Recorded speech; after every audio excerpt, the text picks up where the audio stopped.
конфискуване на електрически тротинетки от собствениците им или от водачите, които не спазват правилата за движение, по подобие на отнемането на автомобили на пияни и на дрогирани водачи. Тази мярка са предприели в Сливен във връзка с зачестили инциденти с тротинетки. Само за миналата седмица са иззети 5 велосипеда и 3 индивидуални електрически превозни средства. Намираме се на пешеходната улица в Сливен. Причината да има изключително засилен контрол може би е позната и за вас. И това е честите, може би вече прекалено чести инциденти. Дори има хора, които са с опасност за живота. Последният на мен известен случай е от Стара Загора, където има тежък проблем с тротинетки при пешеходните зони.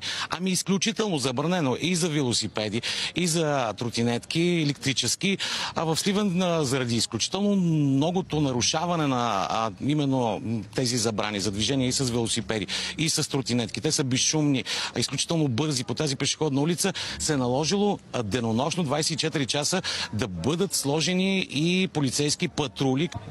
Здравейте, действително това е голям проблем в цялата страна. Управлението на индивидуални електрически превозни средства и велосипеди по пешеходните зони.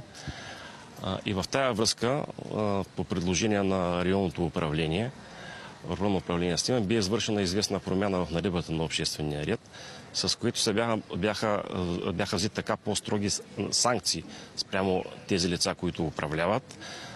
Глобите бяха завишени от 200 до 500 лева и се изземва превозното средство като доказателствен материал. Това го правим не с цел, не някаква самоцел, а просто да предпазим живота и здравето на гражданите по пешеходните зони. Това действително е още по-голям проблем. Родители, които закупуват мощни индивидуални електрически превозни средства на своите деца и ги оставят без надзор.